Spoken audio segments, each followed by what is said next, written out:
Please be seated.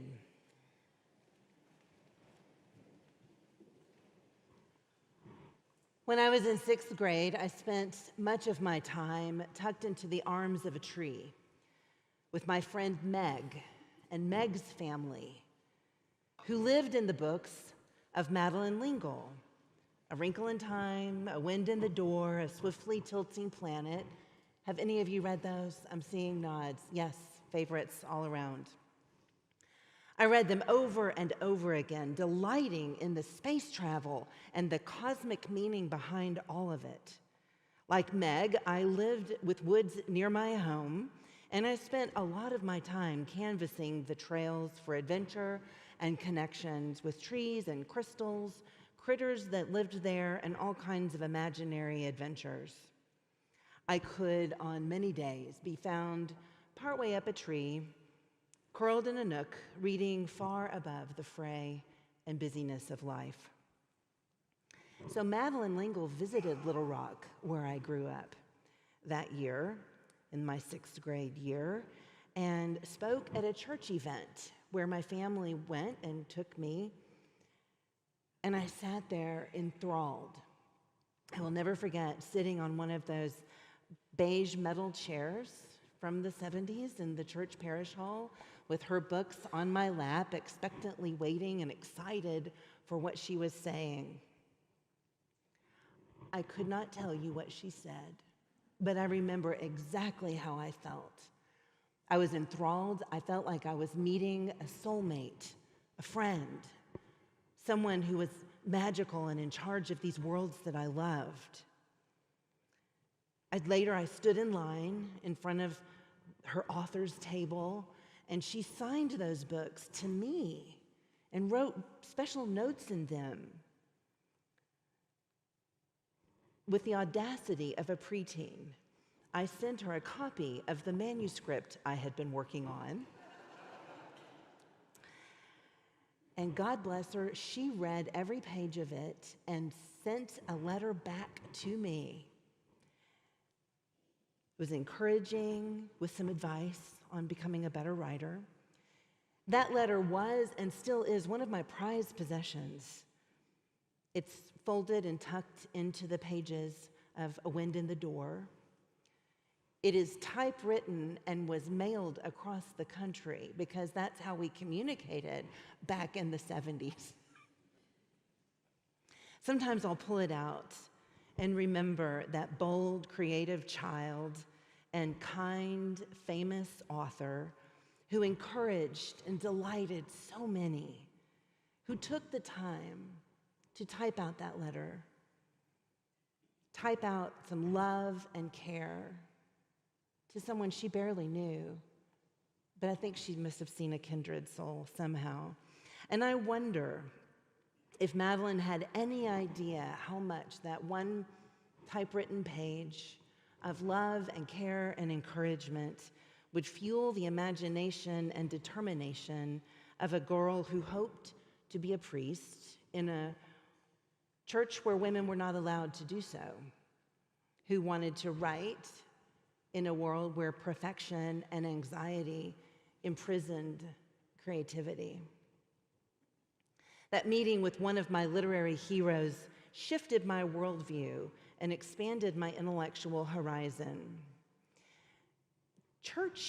My church was a place where that happened because we brought in speakers and thinkers, people who were encouraging to the flock. It was a place where you knew if you went there, you would find people who, like you, were yearning for bigger ideas, pushing the boundaries. So back to Madeleine L'Engle.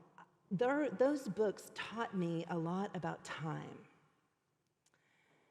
Now, do you all remember in A Wrinkle in Time where Mrs. Watset, who was a retired star, if you remember the story, she explains space and time in the kitchen with Meg and her mom, and describes that time is a fourth dimension, it's linear, and a tesseract is a special new fifth dimension. She uses the image of an ant walking along the string. So she holds a string out and imagine an ant walking across that string, taking a certain amount of time. And then Mrs. Watson pulls her fingers together and says, but if you bend the time, you can move from one point to the other immediately.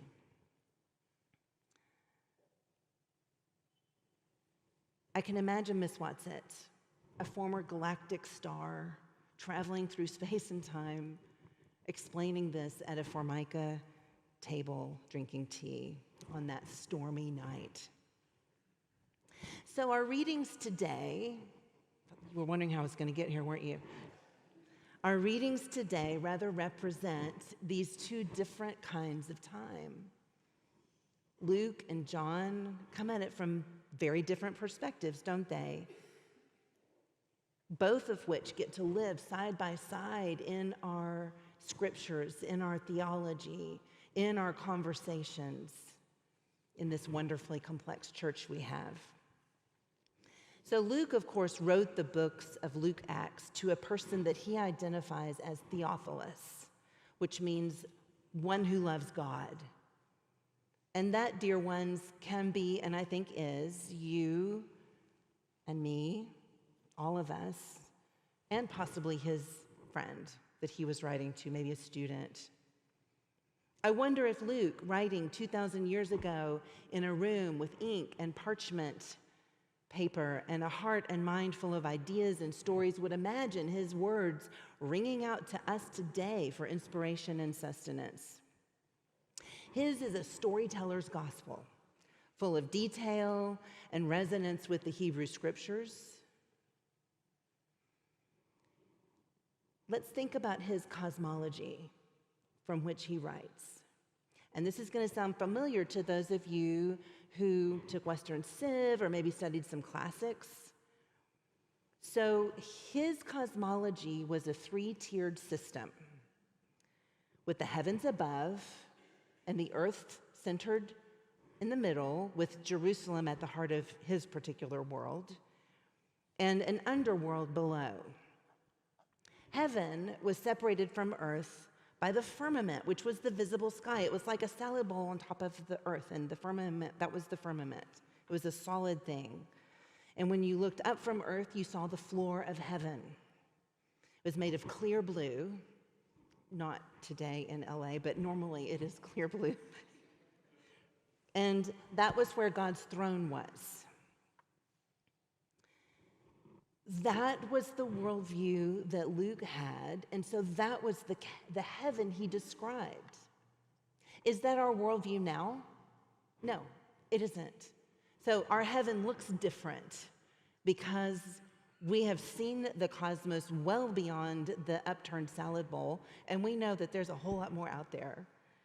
So our understanding of the heavens and of heaven has shifted quite a bit, actually. But this is the story that we hear from Acts today. It is specific. It's quite literal and visual. And he's giving instructions to the disciples for ministry, a promise of the Spirit descending from those same heavens down to the earth. That's the only way that Luke was ever going to describe this, was Jesus going up into that firmament and the Spirit coming back down. Now, of the Gospels, only Luke Acts describes exactly that ascension. The others simply allude to it with glorification or completion of the resurrection. In earliest Christianity, Jesus was kind of exalted straight away after the resurrection. There was sort of the appearances happened in a compressed way, and then he was taken on up quickly. And in the late first century, that exaltation kind of got spread out a little bit. I think we needed more days of Easter or something like that. So in John, let's think about John for a minute and his cosmology.